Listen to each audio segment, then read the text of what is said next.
Hippolytus, Refutation of All Heresies, Book 10. The following are the contents of the 10th book of the Refutation of All Heresies, an epitome of all philosophers, an epitome of all heresies, and, in conclusion to all, what the doctrine of the truth is. After we have, not with violence burst through the labyrinth of heresies, but have unraveled their intricacies through a refutation merely, or in other words, by the force of truth, we approach the demonstration of truth itself. For then the artificial sophisms of error will be exposed in all their inconsistency, when we shall succeed in establishing whence it is that the definition of the truth has been derived. The truth has not taken its principles from the wisdom of the Greeks, nor borrowed its doctrines as secret mysteries from the tenets of the Egyptians, which, albeit silly, are regarded amongst them with religious veneration as worthy of reliance. Nor has it been formed out of the fallacies which enunciate the incoherent conclusions arrived at through the curiosity of the Chaldeans. Nor does the truth owe its existence to astonishment through the operations of demons for the irrational frenzy of the Babylonians, but its definition is constituted after the manner in which every true definition is, that is to say, as simple and unadorned. A definition such as this, provided it is made manifest, will of itself refute error, and although we have very frequently propounded demonstrations, and with sufficient fullness elucidated for those willing to learn the rule of the truth, yet even now, after having discussed all the opinions put forward by the Greeks and heretics, we have decided it not to be, at all events, unreasonable to introduce, as a sort of finishing stroke to the 9 books preceding, this demonstration throughout the 10th book. Having therefore embraced a consideration of the tenets of all the wise men among the Greeks in 4 books, and the doctrines propounded by the heresiarchs in 5, we shall now exhibit the doctrine concerning the truth in 1, having first presented in a summary the suppositions entertained severally by all. For the dogmatists of the Greeks, dividing philosophy into 3 parts, in this manner devised from time to time their speculative systems, some denominating their system natural, and others moral, but others dialectical philosophy. And the ancient thinkers who called their science natural philosophy were those mentioned in Book 1, and the account which they furnished was after this mode.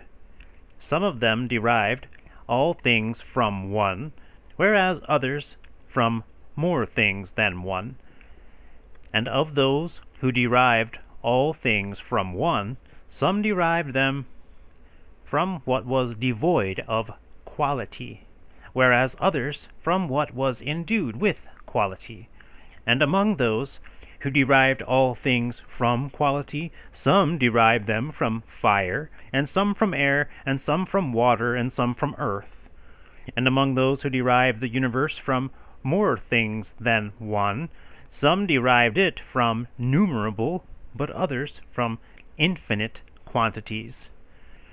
And among those who derived all things from numerable quantities, some derived them from 2, and others from 4, and others from 5, and others from 6. And among those who derived the universe from infinite quantities, some derived entities from things similar to those generated, whereas others from things dissimilar. And among these, some derived entities from things incapable of, whereas others from things capable of passion. From a body devoid of quality and endued with unity, the Stoics then accounted for the generation of the universe. For, according to them, matter devoid of quality, and in all its parts susceptible of change, constitutes an originating principle of the universe. For when an alteration of this ensues, there is generated fire, air, water, earth. The followers, however, of Hippasus and Anaximander and Thales the Milesian are disposed to think that all things have been generated from one, an entity, endued with quality. Hippasus of Metapontum and Heraclitus the Ephesian declared the origin of things to be from fire, whereas Anaximander from air, but Thales from water, and Xenophanes from earth. For from earth, says he, are all things, and all things terminate in the earth. But among those who derive all entities from more things than one, and from numerable quantities, the poet Homer asserts that the universe consists of two substances, namely earth and water, and at one time expressing himself thus: "The source of gods was sea and mother earth." But on another occasion thus: "But indeed ye might all become water and earth." And Xenophanes of Colophon seems to coincide with him, for he says, "We are all sprung from water and from earth." Euripides, however, derives the universe from earth and air, as one may ascertain from the following assertion of his: "Mother of all, air and earth I sing." But Empedocles derives the universe from four principles, expressing himself thus: "Four roots of all things hear thou first, brilliant Jove, and life-giving Juno, and Aidoneus, and Nestus, that with tears bedews the mortal font." Oculus, however, the Lucanian, and Aristotle derive the universe from five principles, for along with the four elements they have assumed the existence of a fifth, and that this is a body with a circular motion, and they say that from this things celestial have their being.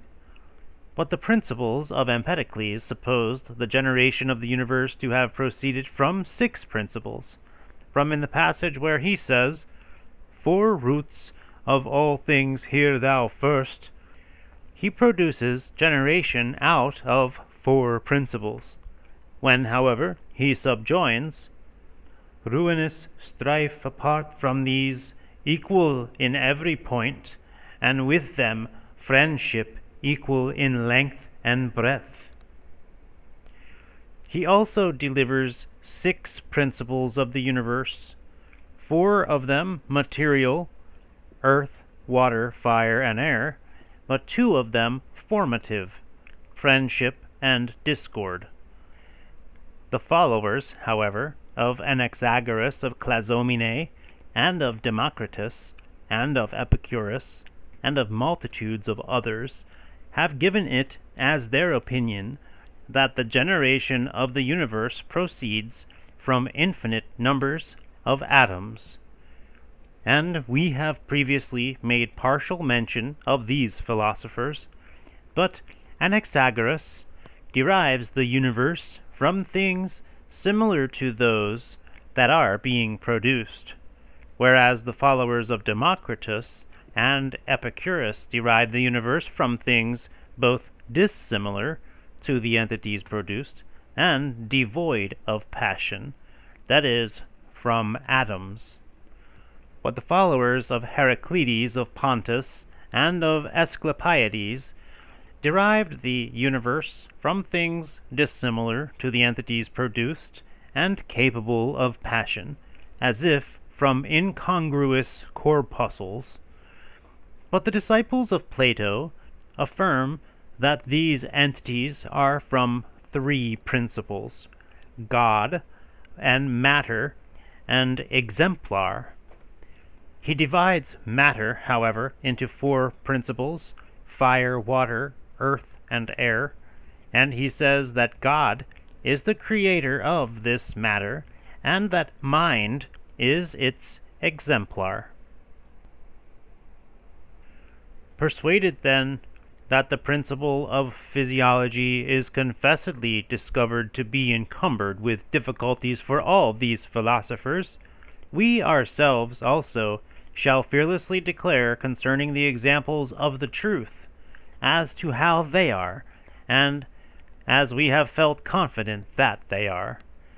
But we shall previously furnish an explanation in the way of epitome of the tenets of the heresiarchs, in order that, by our having set before our readers the tenets of all made well known by this plan of treatment, we may exhibit the truth in a plain and familiar form. But since it so appears expedient, let us begin first from the public worshippers of the serpent. The Naasseni call the first principle of the universe a man, and that the same also is a son of man, and they divide this man into three portions. For they say one part of him is rational, and another psychical, but a third earthly, and they style him Adamas, and suppose that the knowledge appertaining to him is the originating cause of the capacity of knowing God. And the Naassene asserts that all these rational and psychical and earthly qualities have retired into Jesus, and that through him these three substances simultaneously have spoken unto the three genera of the universe.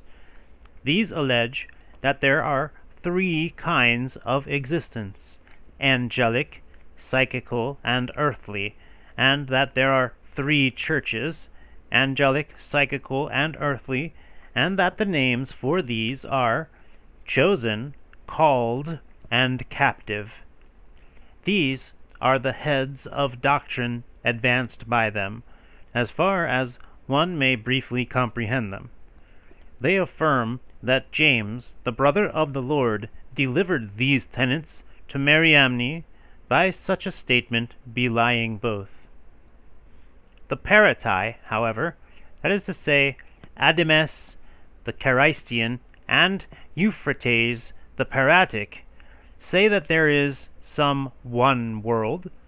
This is the denomination they use, and affirming that it is divided into three parts. But of the threefold division, according to them, there is one principle, just like an immense fountain, capable of being, by reason, divided into infinite segments, and the first segment, and the one of more proximity, according to them, is the triad, and is called a perfect good, and a paternal magnitude. But the second portion of the triad is a certain multitude of, as it were, infinite powers. The third part, however, is formal, and the first is unbegotten, whence they expressly affirm that there are three gods, three logoi, three minds, and three men. For when the division has been accomplished, to each part of the world they assign both gods and logoi and men, and the rest. But from above, from uncreatedness and the first segment of the world, when afterwards the world had attained to its consummation, the Peratae affirms that there came down, in the times of Herod, a certain man with a threefold nature, and a threefold body, and a threefold power, named Christ, and that he possesses from the three parts of the world in himself all the concretions and capacities of the world, and they are disposed to think that this is what has been declared, in whom dwelleth all the fullness of the Godhead bodily. And they assert that from the two worlds situated above, namely, both the unbegotten one and self-begotten one, that there were born down into this world in which we are germs of all sorts of powers. And they say that Christ came down from above, from uncreatedness, in order that by his descent all things that have been divided into three parts may be saved. For, says the Peratae, the things that have been borne down from above will ascend through him, and the things that have plotted against those that have been borne down are heedlessly rejected and sent away to be punished. And the Peratae states that there are two parts which are saved, that is, those that are situated above, by having been separated from corruption, and that the third is destroyed, which he calls a formal world. These are the tenets of the Peratae. But to the Sethians, it seems that there exist three principles which have been precisely defined, and each of the principles is fitted by nature for being able to be generated, as in a human soul every art whatsoever is developed, which is capable of being learned. The result is the same as when a child, by being long conversant with a musical instrument, becomes a musician, or with geometry a geometrician, or with any other art, with a similar result. And the essences of the principles, the Sethians say, are light and darkness, and in the midst of these is pure spirit, and the spirit, they say, is that which is placed intermediate between darkness, which is below, and light, which is above. It is not spirit as a current of wind, or a gentle breeze, which may be felt, but just as if some fragrance of ointment or incense made out of a refined mixture, a power of diffusing itself by some impulse of fragrance, which is inconceivable and superior to what one can express. Since, therefore, the light is above and the darkness below, and the spirit is intermediate between these, the light also, as a ray of sun, shines from above on the underlying darkness, and the fragrance of the spirit is wafted onwards, occupying an intermediate position, and proceeds forth, just as is diffused the odor of incense offerings laid upon the fire. Now the power of the things divided threefold, being of this description, the power simultaneously of the spirit and of the light is below in the darkness that is situated beneath. The darkness, however, they say, is a horrible water into which the light, along with the spirit, is absorbed, and thus translated into a nature of this description. The darkness, being then endued with intelligence, and knowing that when the light has been removed from it, the darkness continues desolate, devoid of radiance and splendor, power and efficiency, as well as impotent. Therefore, by every effort of reflection and of reason, this makes an exertion to comprise in itself brilliancy and a scintillation of light along with the fragrance of the Spirit. And of this they introduce the following image, expressing themselves thus: just as the pupil of the eye appears dark beneath the underlying humours, but is illuminated by the Spirit, so the darkness earnestly strives after the Spirit, and has with itself all the powers which wish to retire and return. Now these are indefinitely infinite, from which, when commingled, all things are figured and generated like seals. For just as a seal, when brought into contact with wax, produces a figure, and yet the seal itself remains of itself what it was, so also the powers, by coming into communion one with the other, form all the infinite kinds of animals. The Sethians assert that, therefore, from the primary concourse of the three principles was generated an image of the great seal, namely heaven and earth, having a form like a womb, possessing a navel in the midst, and so that the rest of the figures of all things were, like heaven and earth, fashioned similar to a womb. And the Sethians say that the water was produced of a first-begotten principle, namely a vehement and boisterous wind, and that it is a cause of all generation, which creates a sort of heat and motion in the world from the motion of the waters. And they maintain that this wind is fashioned like the hissing of a serpent into a perfect image. And on this the world gazes and hurries into generation, being inflamed as a womb, and from thence they are disposed to think that the generation of the universe has arisen.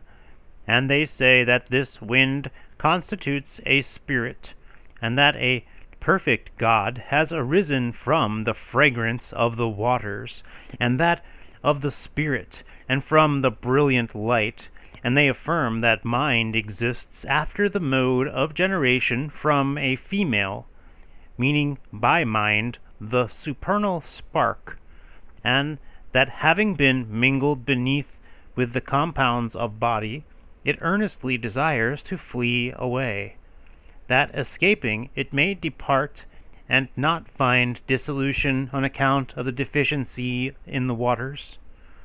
Wherefore it is in the habit of crying aloud with the mixture of the waters, according to the psalmist, as they say, for the entire anxiety of the light above is that it may deliver the spark which is below from the Father beneath, that is, from wind. And the Father creates heat and disturbance, and produces for himself a son, namely mind, which, as they allege, is not the peculiar offspring of himself. And these heretics affirm that the Son, on beholding the perfect Logos of the supernal light, underwent a transformation, and in the shape of a serpent entered into a womb, in order that he might be able to recover that mind, which is the scintillation from the light. And that this is what has been declared, who, being in the form of God, thought it not robbery to be equal with God, but made himself of no reputation, and took upon him the form of a servant. And the wretched and baneful Sethians are disposed to think that this constitutes the servile form alluded to by the Apostle. These, then, are the assertions which likewise these Sethians advance. But that very sapient fellow Simon makes his statement thus, that there is an indefinite power, and that this is the root of the universe. And this indefinite power, he says, which is fire, is in itself not anything which is simple, as the gross bulk of speculators maintain, when they assert that there are 4 incomposite elements, and have supposed fire as one of these, to be uncompounded. Simon, on the other hand, alleges that the nature of fire is twofold, and one portion of this twofold nature he calls a something secret, and another a something manifest. And he asserts that the secret is concealed in the manifest parts of the fire, and that the manifest parts of the fire have been produced from the secret. And he says that all the parts of the fire, visible and invisible, have been supposed to be in possession of a capacity of perception. The world, therefore, he says, that is begotten, has been produced from the unbegotten fire, and it commenced, he says, to exist thus. The unbegotten one took 6 primal roots of the principle of generation from the principle of that fire, for he maintains that these roots have been generated in pairs from the fire, and these he denominates mind and intelligence, voice and name, ratiocination and reflection, and he asserts that in the 6 roots at the same time resides the indefinite power, which he affirms to be him that stood, stands, and will stand. And when this one has been formed into a figure, he will, according to this heretic, exist in 6 powers substantially and potentially, and he will be in magnitude and perfection one and the same with that unbegotten and indefinite power, possessing no attribute in any respect more deficient than that unbegotten and unalterable and indefinite power. If, however, he who stood, stands, and will stand continues to exist only potentially in 6 powers, and has not assumed any definite figure, he becomes, says Simon, utterly evanescent and perishes. And this takes place in the same manner as the grammatical or geometrical capacity, which, though it has been implanted in man's soul, suffers extinction when it does not obtain the assistance of a master of either of these arts, who would indoctrinate that soul into its principles. Now Simon affirms that he himself is he who stood, stands, and will stand, and that he is a power that is above all things. So far, then, for the opinions of Simon likewise. Valentinus, however, and the adherents of this school, though they agree in asserting that the originating principle of the universe is the Father, still they are impelled into the adoption of a contrary opinion respecting him. For some of them maintain that the Father is solitary and generative, whereas others hold the impossibility, in his as in other cases, of procreation without a female. They therefore add Sige as the spouse of this Father, and style him the Father himself, Bythus. From this Father and his spouse, some allege that there have been 6 projections, that is to say, Nous and Aletheia, Logos and Zoe, Anthropos and Ecclesia, and that this constitutes the procreative octoad. And the Valentinians maintain that those are the first projections which have taken place within the limit, and have been again denominated those within the pleroma, and the second are those without the pleroma, and the third those without the limit. Now the generation of those constitutes the hysterema, achamoth, and he asserts that what has been generated from an aeon that exists in the hysterema and has been projected beyond the limit is the creator.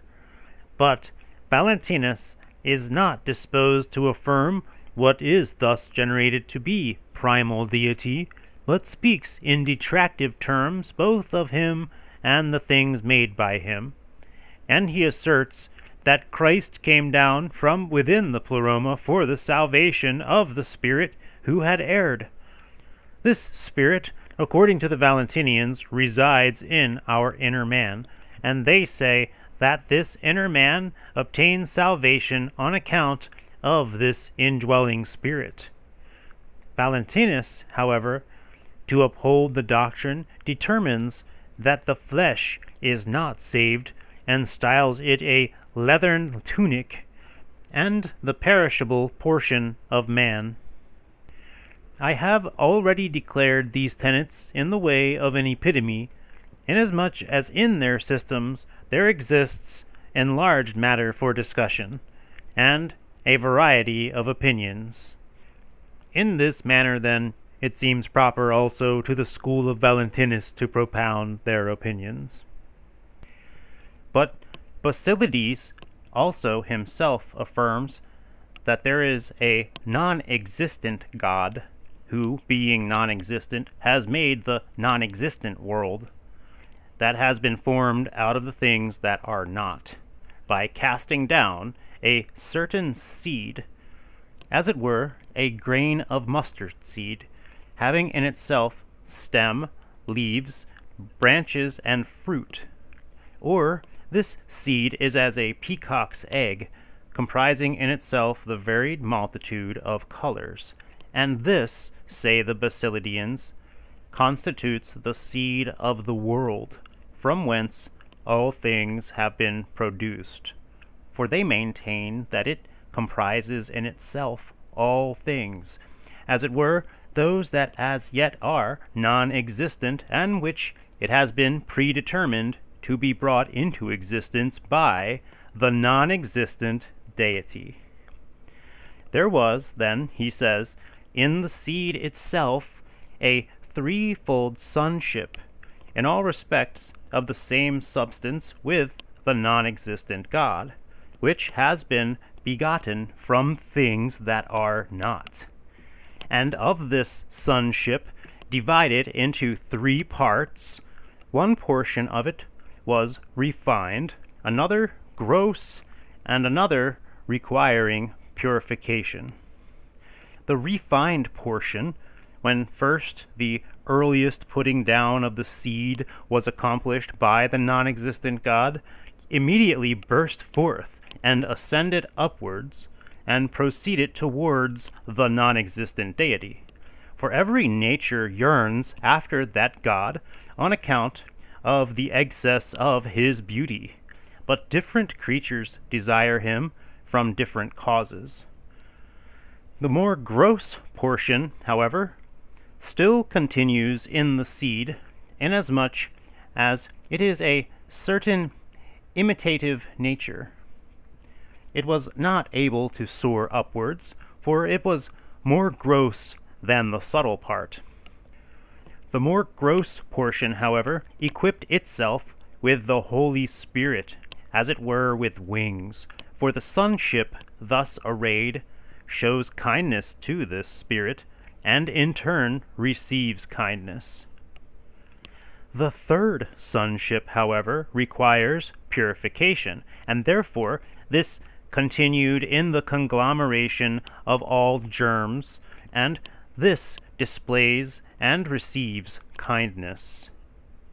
And Basilides asserts that there is something which is called world, and something else which is called supramundane, for entities are distributed by him into two primary divisions. And what is intermediate between these he calls coterminous Holy Spirit. And this Spirit has in itself the fragrance of the sonship. From the conglomeration of all germs of the cosmical seed burst forth, and was begotten the great Archon, the head of the world, an aeon of inexpressible beauty and size. This Archon, having raised himself as far as the firmament, supposed that there was not another above himself, and accordingly he became more brilliant and powerful than all the underlying aeons, with the exception of the sonship that had been left beneath, but which he was not aware was more wise than himself.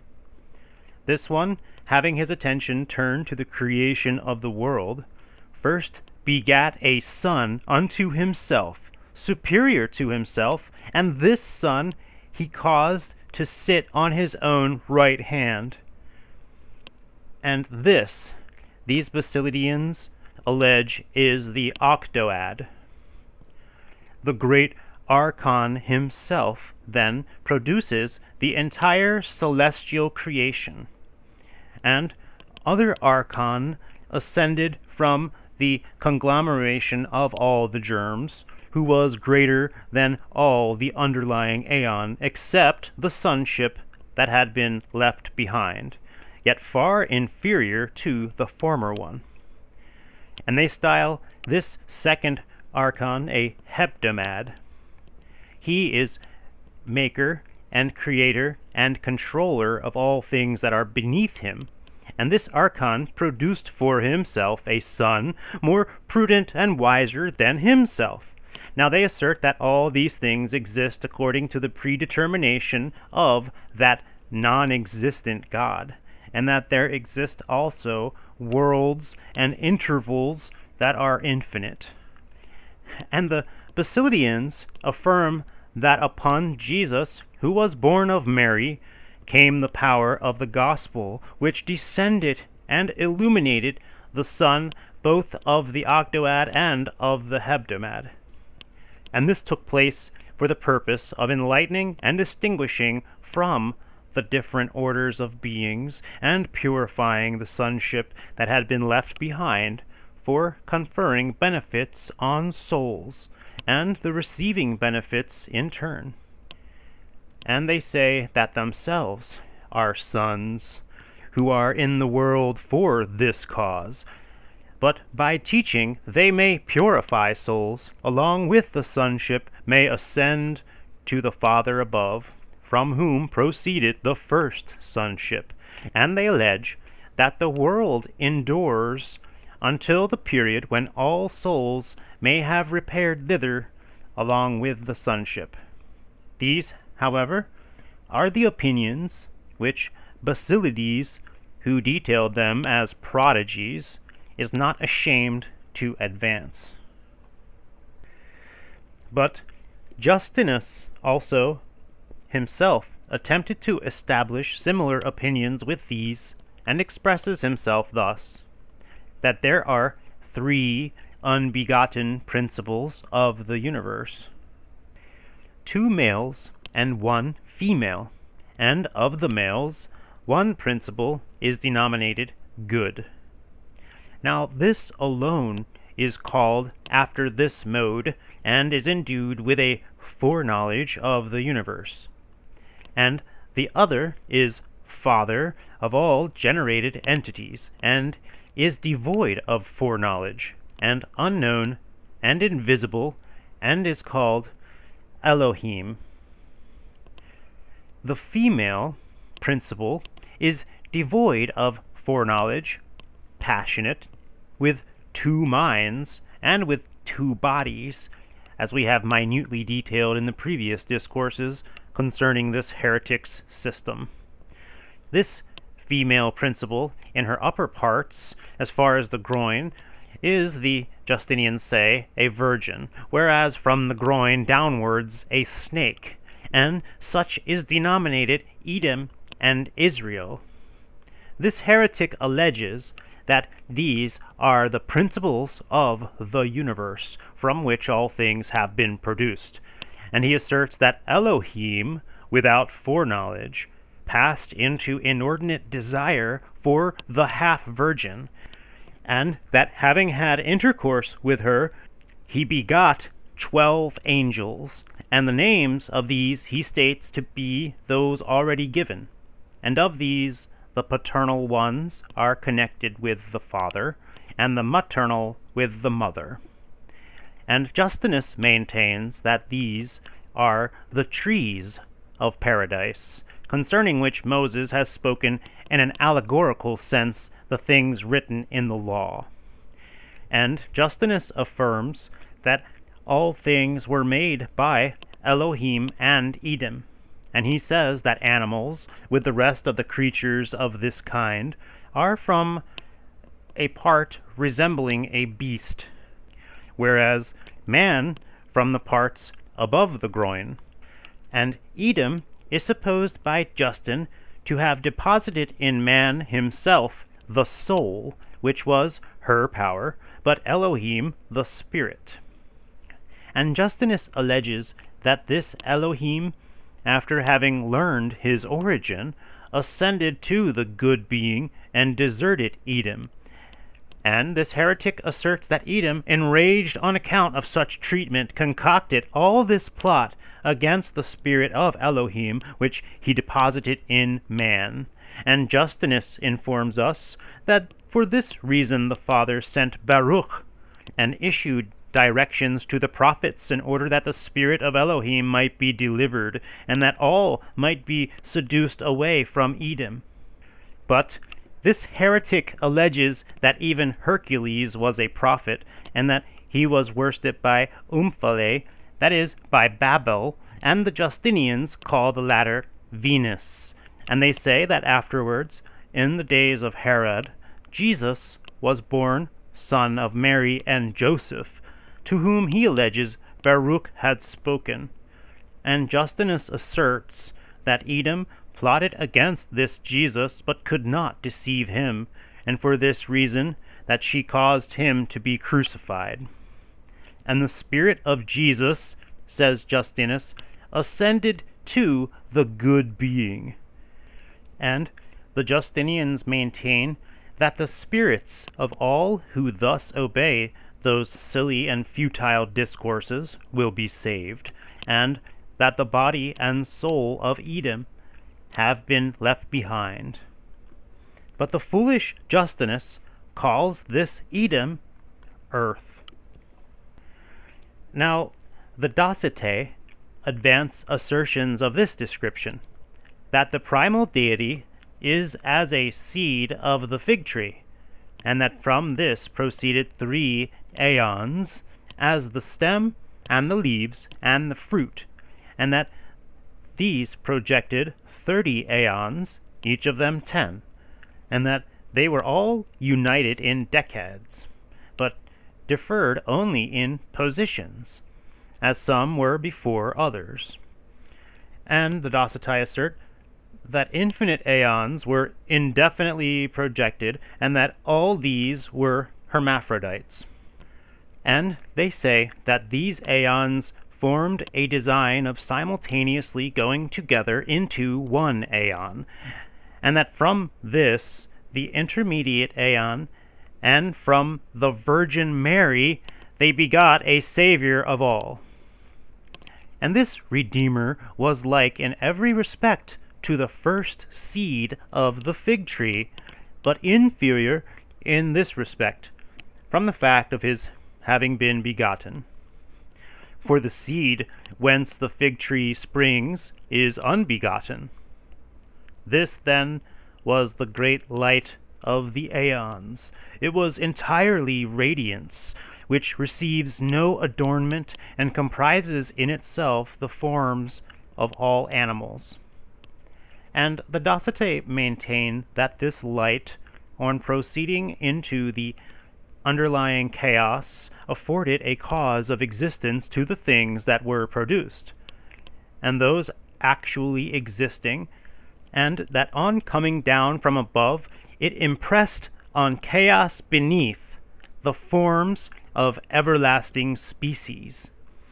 For the third aeon, which had tripled itself, when he perceives that all his characteristic attributes were forcibly drawn off into the nether darkness, and not being ignorant both of the terror of darkness and the simplicity of light, proceeded to create heaven, and after having rendered firm what intervened, he separated the darkness from the light. As all the species of the third aeon were, he says, overcome by the darkness, the figure even of this aeon became a living fire, having been generated by light. And from this source, they allege, was generated the great Archon, regarding whom Moses converses, saying that he is a fiery deity and demiurge, who also continually alters the forms of all aeons into bodies.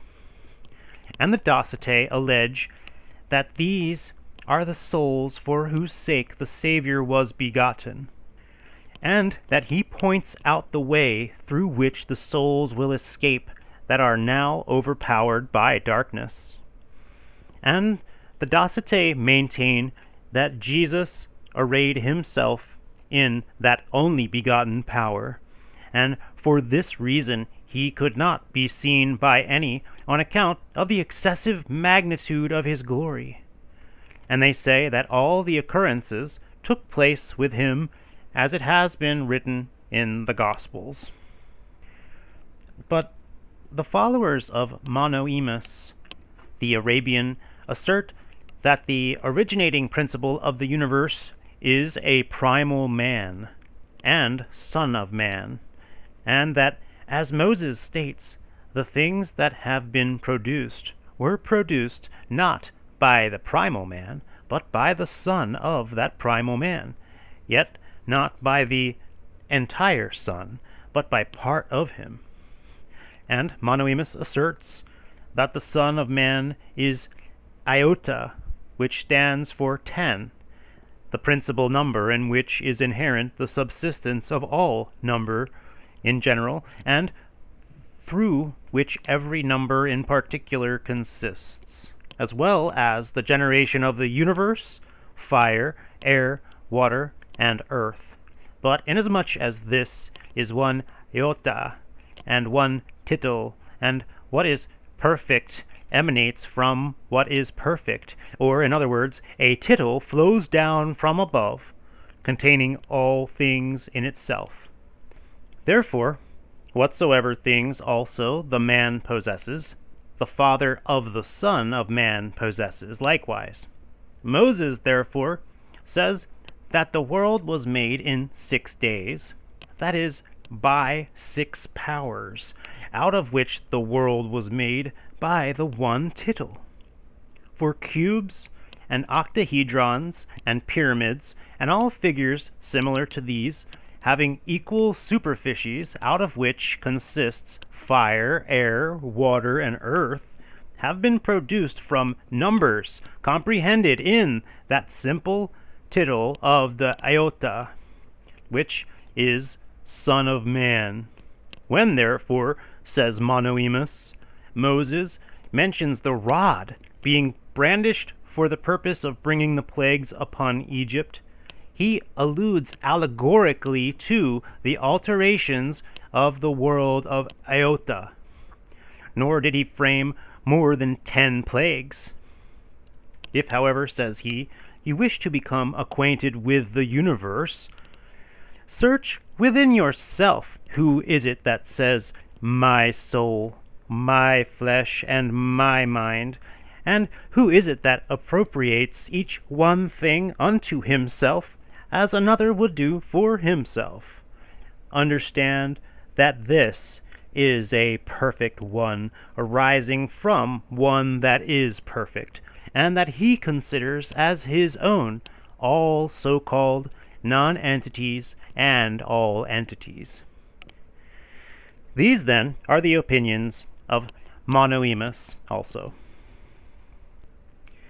Tatian, however, similarly with Valentinus and the others, says that there are certain invisible aeons, and that by some one of these the world below has been created, and the things existing in it. and he habituates himself to a very cynical mode of life, and almost in nothing differs from Marcion, as appertaining both to his slanders and the regulations enacted concerning marriage. But Marcion of Pontus and Surdon, his preceptor, themselves also lay down that there are three principles of the universe: good, just, and matter.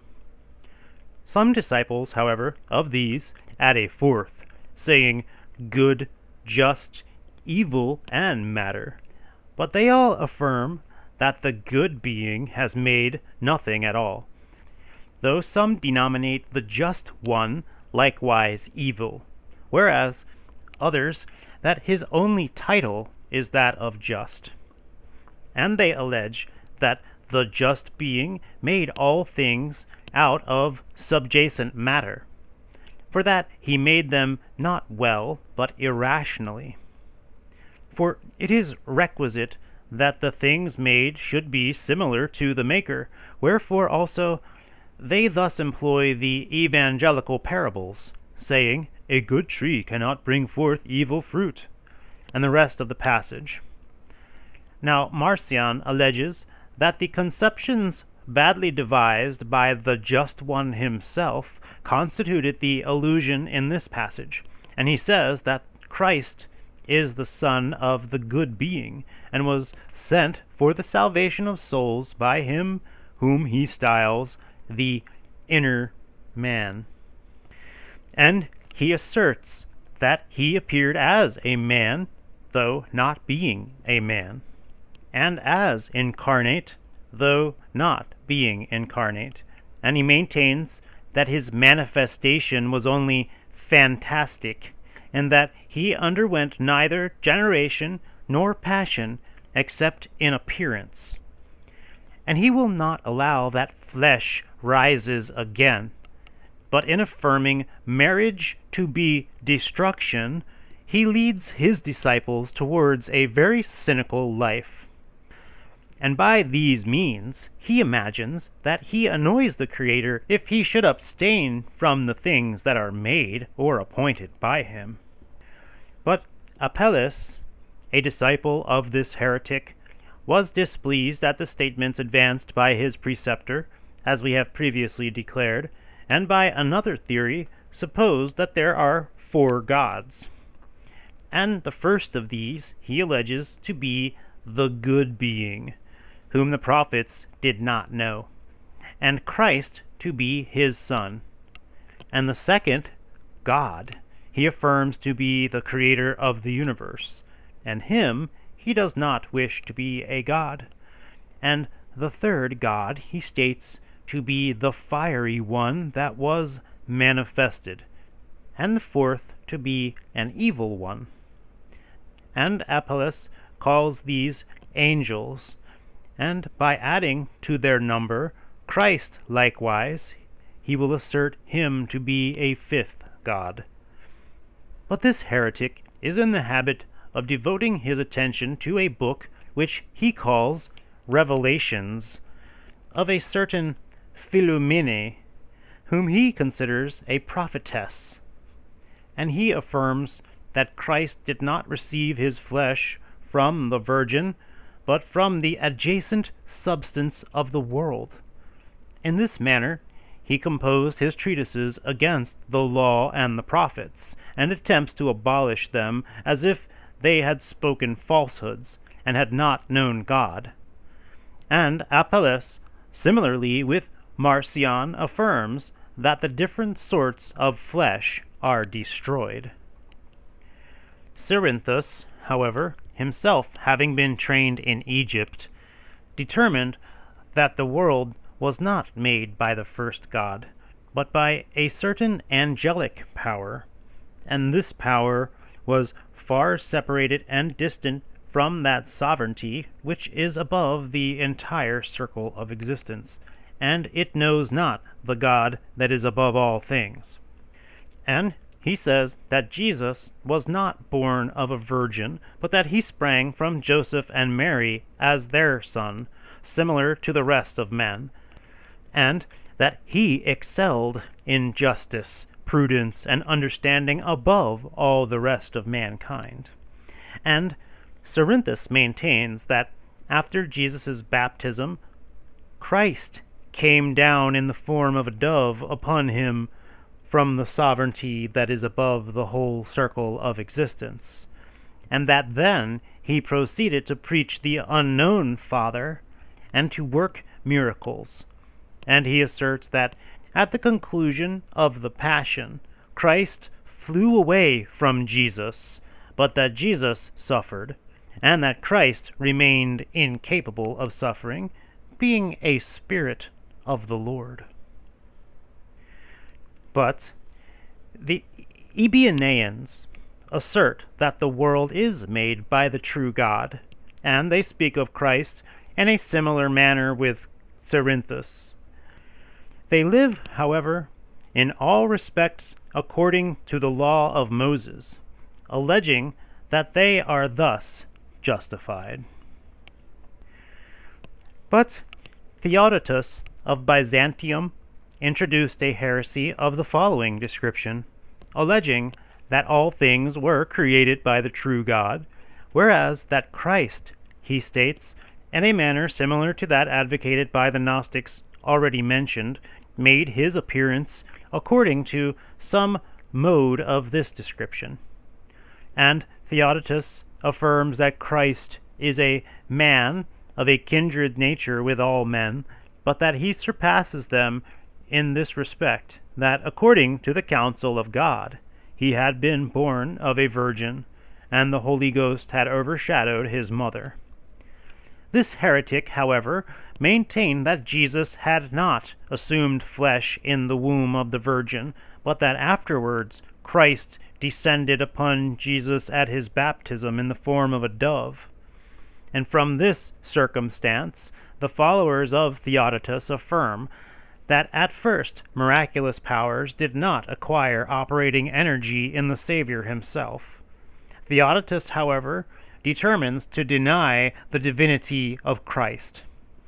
Now, opinions of this description were advanced by Theodotus.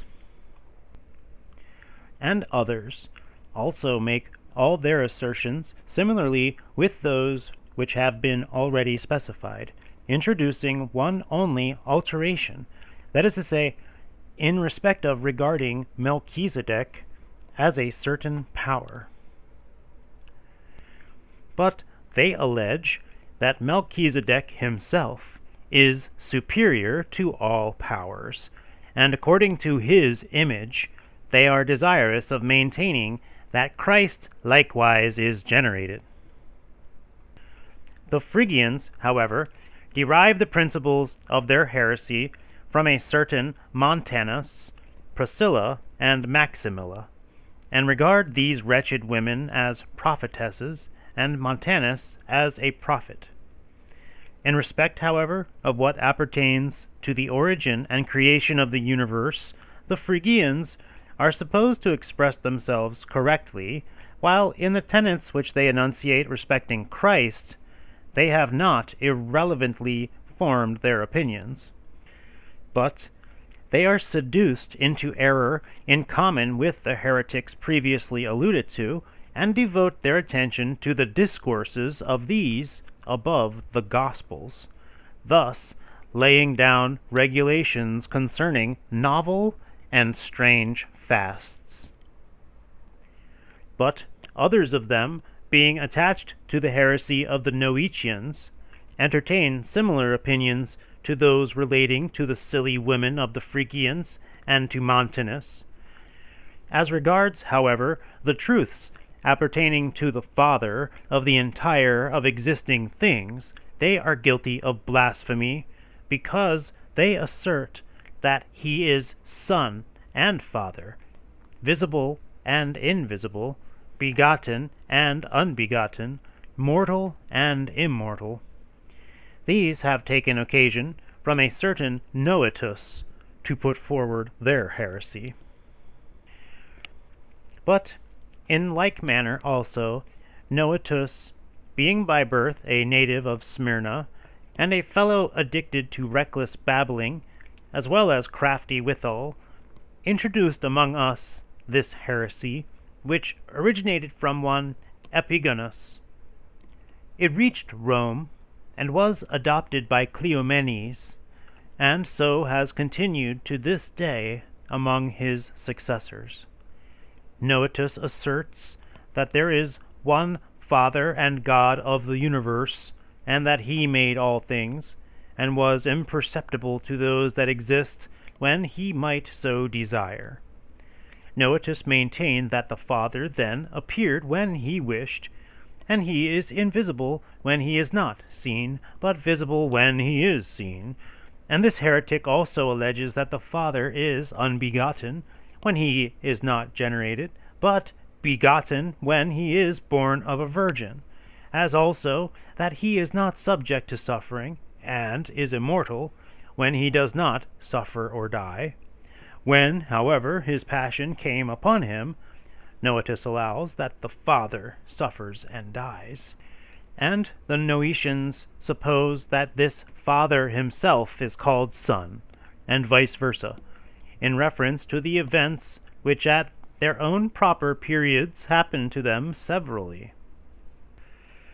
Callistus corroborated the heresy of these Noetians, but we have already carefully explained the details of his life, and Callistus himself produced likewise a heresy, and derived its starting points from these Noetians.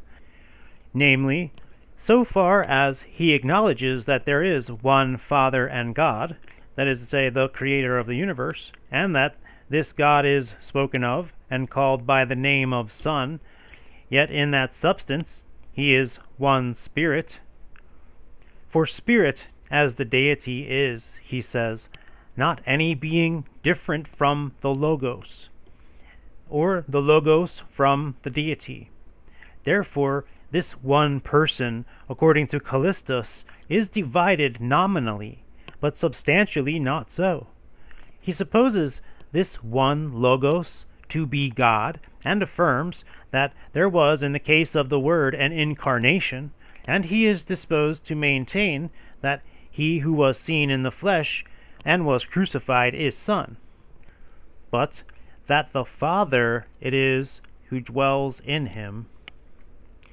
Callistus thus at one time branches off into the opinion of Noetus, but at another into that of Theodotus, and holds no sure doctrine.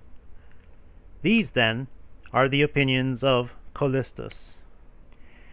But one Hermogenes himself, also being desirous of saying something, asserted that God made all things out of matter coeval with himself, and subject to his design. For Hermogenes held it to be an impossibility that God should make the things that were made, except out of existent things. But certain others, introducing, as it were, some novel tenet, appropriated parts of their system from all heresies, and procured a strange volume, which bore on the title page the name of one Alcasai. These, in like manner, acknowledge that the principles of the universe were originated by the deity. They do not, however, confess that there is but one Christ, but that there is one that is superior to the rest, and that he is transfused into many bodies frequently, and was now in Jesus. And in like manner, these heretics maintain that at one time Christ was begotten of God, and at another time became the Spirit, and at another time was born of a virgin, and at another time not so. And they affirm that likewise this Jesus afterwards was continually being transfused into bodies, and was being manifested in many different bodies at different times.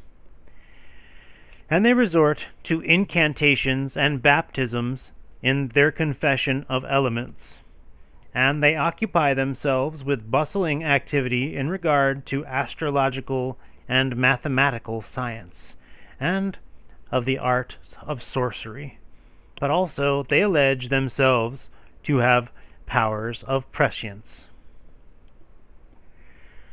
From Haran, a city of Mesopotamia, Abraham, by the command of God, transfers his residence into the country which is now called Palestine and Judea, but then the region of Canaan.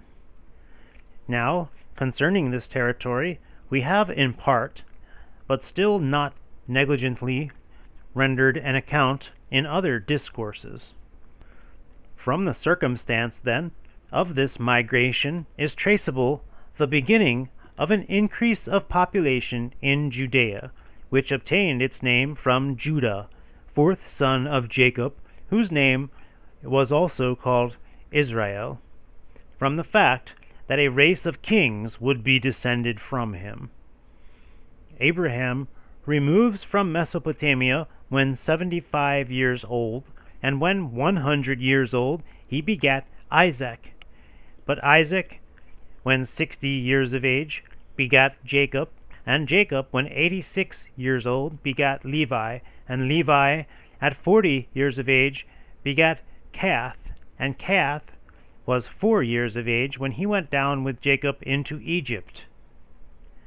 Therefore, the entire period during which Abraham sojourned, and the entire family descended from him by Isaac in the country then called Canaanitis, was 215 years.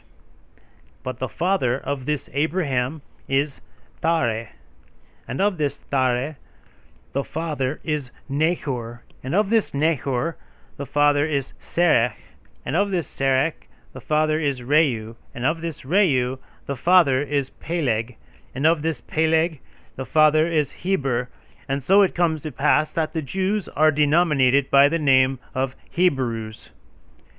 In the time of Phaleg, however, arose the dispersion of nations. Now these nations were 72, corresponding with the number of Abraham's children. And the names of these nations we have likewise set down in other books, not even omitting this point in its own proper place. And the reason of our peculiarity is our desire to manifest to those who are of a studious disposition the love which we cherish towards the divinity, and the indubitable knowledge respecting the truth, which in the course of our labors we have acquired possession of.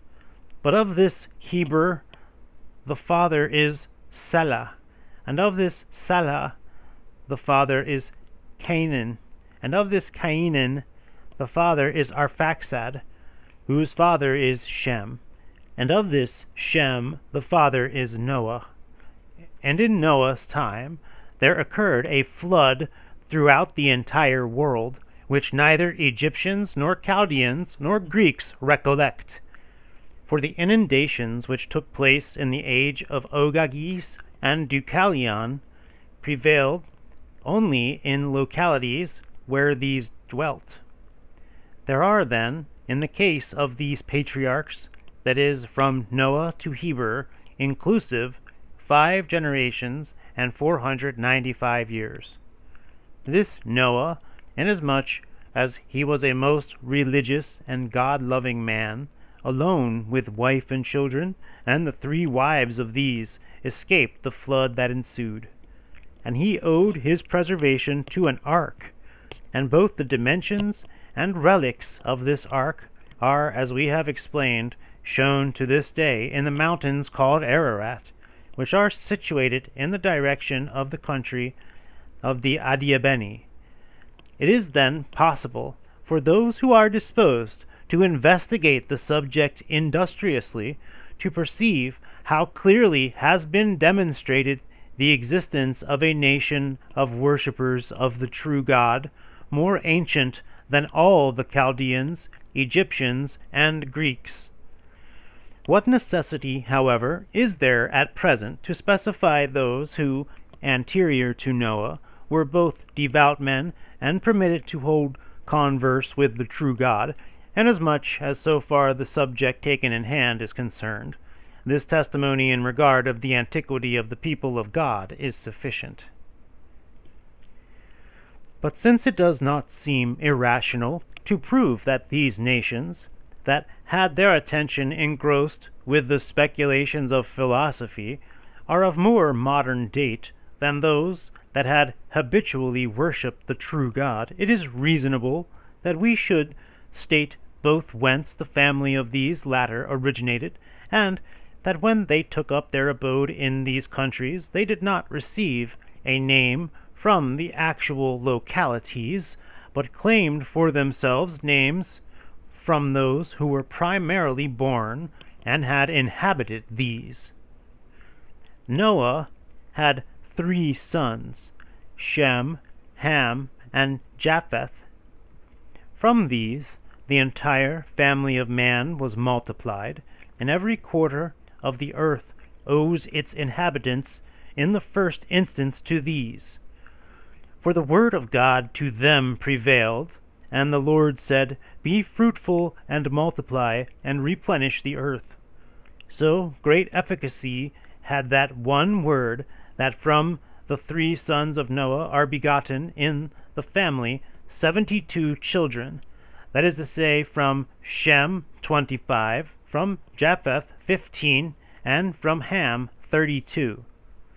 Unto Ham, however, these 32 children are born in accordance with previous declarations, and among Ham's children are Canaan, from whom came the Canaanites, Mizraim, from whom the Egyptians, Cush, from whom the Ethiopians, and Phut, from whom the Libyans.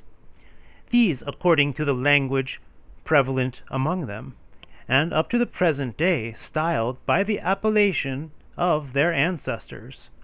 Nay, even in the Greek tongue they are called by the names by which they have been now denominated.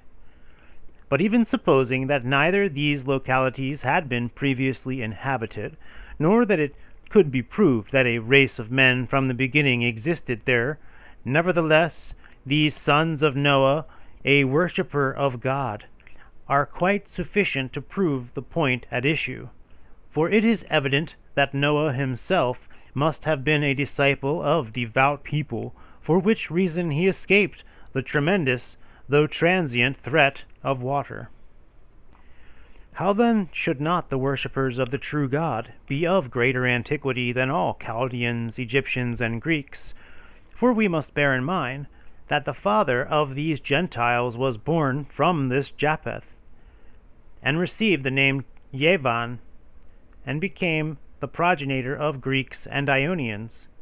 Now if the nations that devoted themselves to questions concerning philosophy are shown to belong to a period altogether more recent than the race of the worshippers of God, as well as the time of the deluge, how would not the nations of the barbarians, and as many tribes as are in the world, are known and unknown, appear to belong to a more modern epoch than these?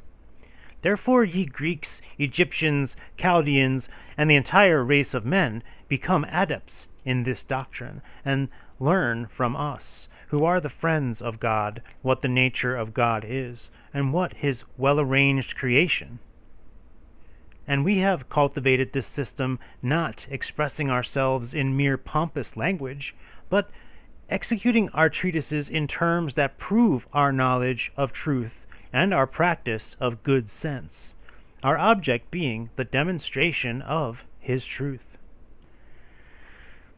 The first and only one God, both Creator and Lord of all, had nothing coeval with himself, not infinite chaos, nor measureless water, nor solid earth, nor dense air, not warm fire, nor refined spirit, nor the azure canopy of the stupendous firmament. But he was one, alone in himself.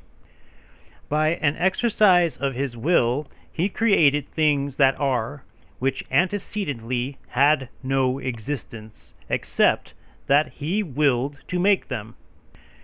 For he is fully acquainted with whatever is about to take place, for foreknowledge is also present to him.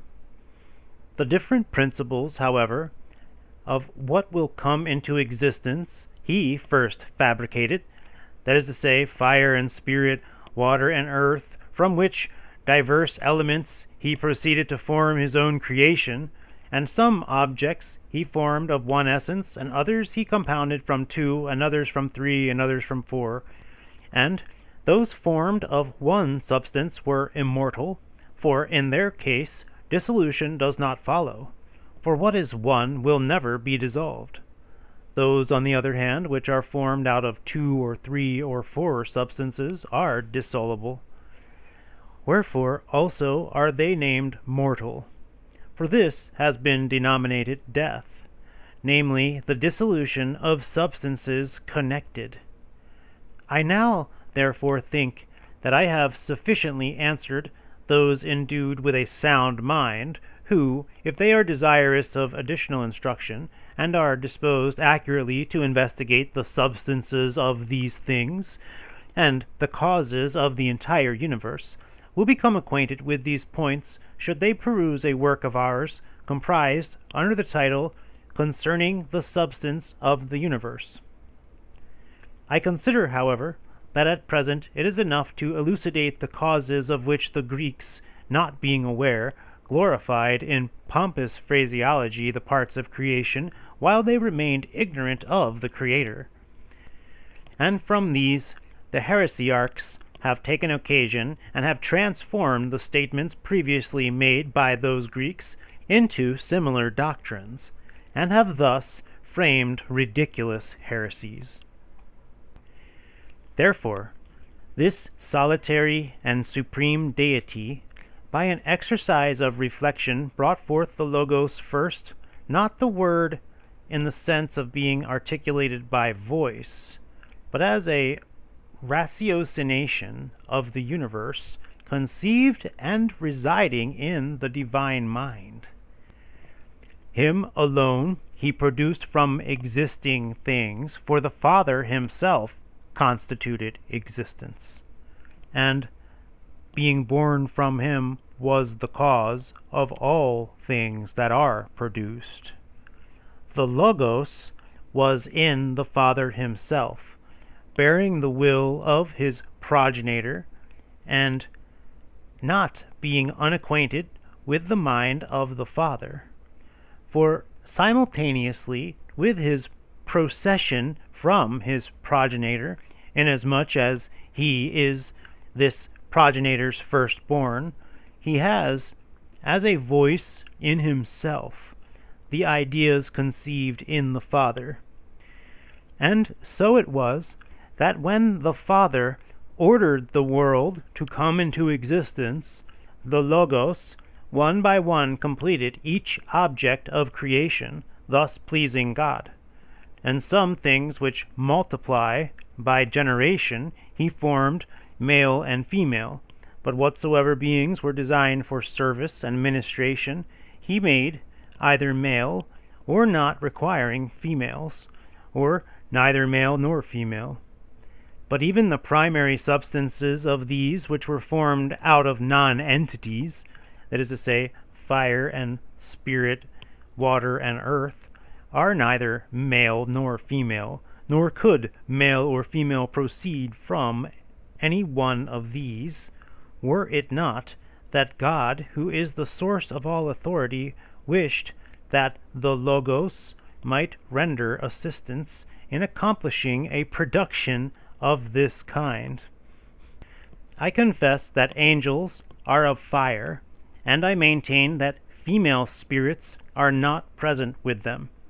And I am of opinion that sun and moon and stars, in like manner, are produced from fire and spirit, and are neither male nor female. And the will of the Creator is that swimming and winged animals are from water, male and female. For so God, whose will it was, ordered that there should exist a moist substance endued with productive power. And in like manner God commanded that from earth should arise reptiles and beasts, as well males and females of all sorts of animals, for so the nature of the things produced admitted. For as many things as he willed, God made from time to time.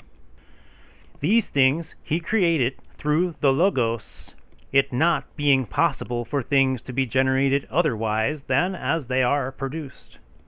Then when, according as he willed, he also formed objects, he called them by name, and thus notified his creative effort. And making these, he formed the ruler of all, and fashioned him out of all composite substances. The Creator did not wish to make him a god, and failed in his aim, nor an angel. Be not deceived, but a man. For if he had willed to make thee a god, he could have done so. Thou hast the example of the Logos. His will, however, was that you should be a man, and he has made thee a man. But if thou art desirous of also becoming a god, obey him that has created thee, and resist not now, in order that, being found faithful in that which is small, you may be enabled to have entrusted to you also that which is great.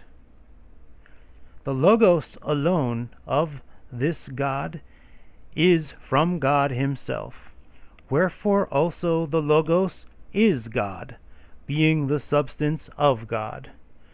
Now the world was made from nothing, wherefore it is not God, as also because this world admits of dissolution whenever the Creator so wishes it. But God, who created it, did not, nor does not, make evil. He makes what is glorious and excellent, for he who makes it is good. Now man, that was brought into existence, was a creature endued with a capacity of self-determination, yet not possessing a sovereign intellect, nor holding sway over all things by reflection and authority and power, but a slave to his passions, and comprising all sorts of contrarieties in himself. But man, from the fact of his possessing a capacity of self-determination, brings forth what is evil, that is, accidentally, which evil is not consummated except you actually commit some piece of wickedness. For it is in regard of our desiring anything that is wicked, or our meditating upon it, that what is evil is so denominated. Evil had no existence from the beginning, but came into being subsequently. Since man has free will, a law has been defined for his guidance by the deity, not without answering a good purpose. For if man did not possess the power to will and not to will, why should a law be established? For a law will not be laid down for an animal devoid of reason, but a bridle and a whip, whereas the man has been given a precept and penalty to perform, or for not carrying into execution what has been enjoined. For man thus constituted has a law been enacted by just men in primitive ages. Nearer our own day was there established a law full of gravity and justice by Moses, to whom allusion has been already made, a devout man and one beloved of God. Now the Logos of God controls all these, the first begotten child of the Father, the voice of the dawn antecedent to the morning star.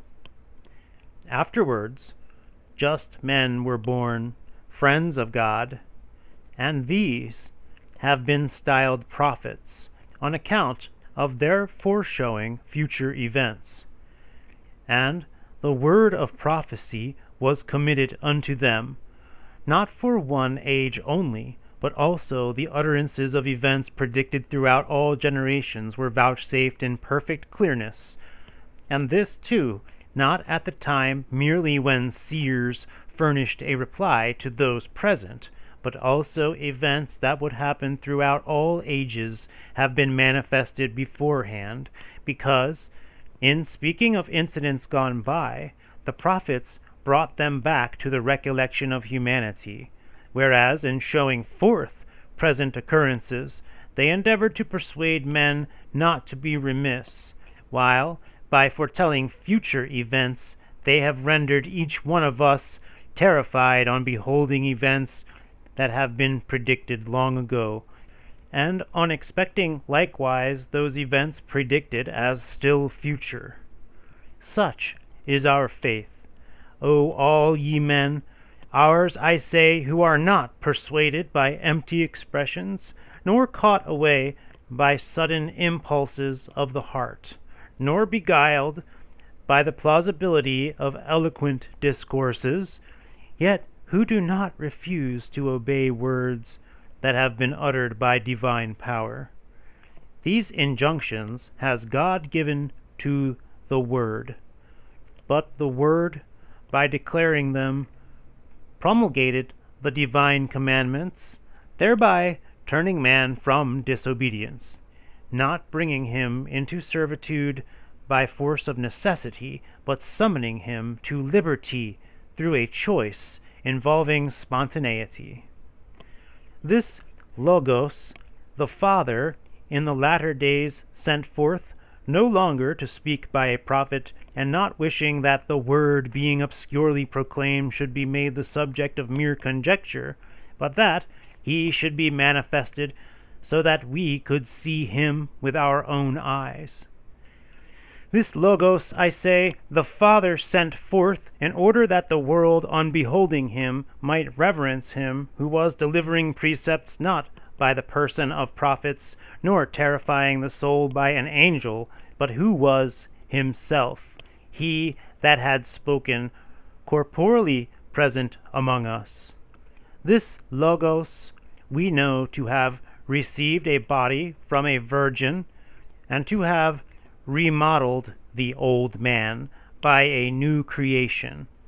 And we believe the Logos to have passed through every period in this life, in order that he himself might serve as a law for every age, and that by being present among us, he might exhibit his own manhood as an aim for all men, and that by himself in person he might prove that God made nothing evil, and that man possesses the capacity of self-determination inasmuch as he is able to will and not to will, and is endued with power to do both.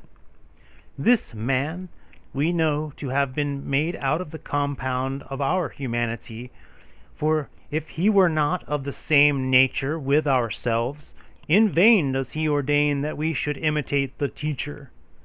For if that man happen to be of a different substance from us, why does he lay injunctions similar to those he has received on myself, who am born weak? And how is this the act of one that is good and just? In order, however, that he might not be supposed to be different from us, he even underwent toil, and was willing to endure hunger, and did not refuse to feel thirst, and sunk into the quietude of slumber. He did not protest against his passion, but became obedient unto death, and manifested his resurrection.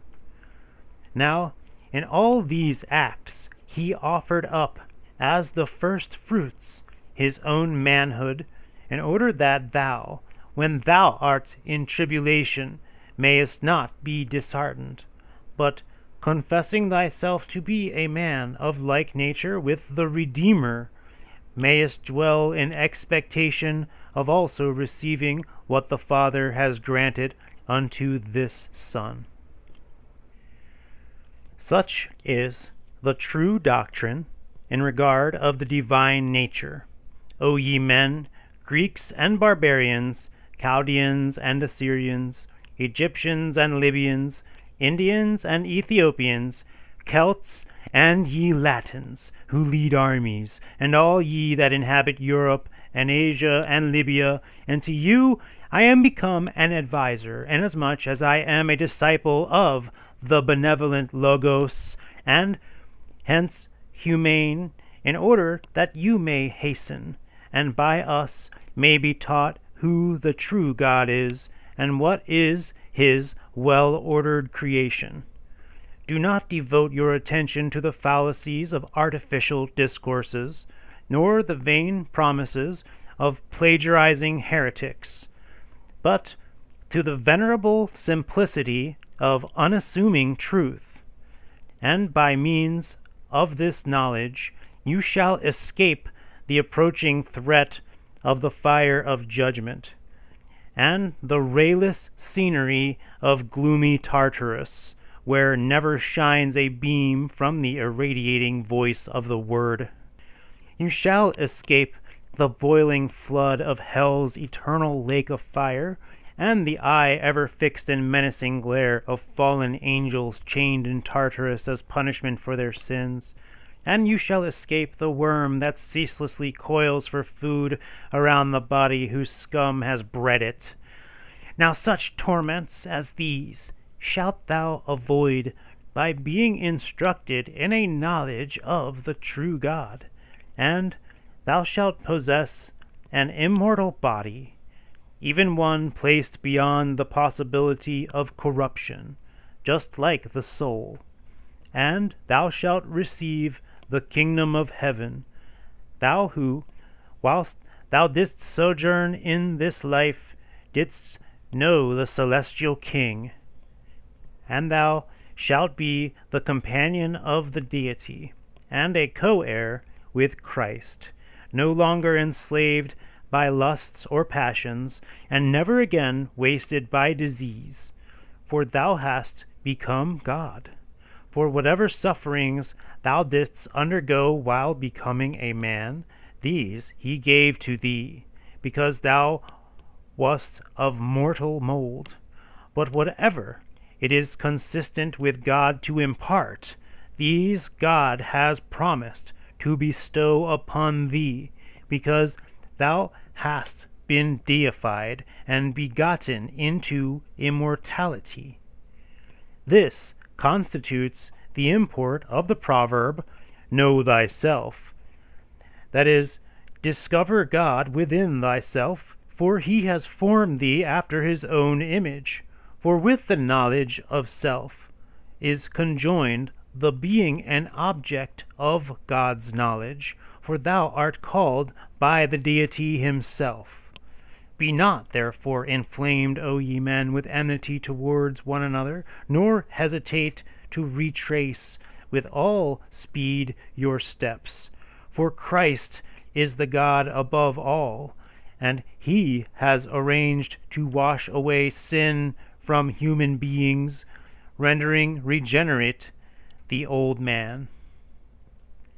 And God called man his likeness from the beginning, and has evinced in a figure his love towards thee, and provided thou obeyest his solemn injunctions, and becomest a faithful follower of him who is good, thou shouldst resemble him, inasmuch as thou shalt have honor conferred upon thee by him.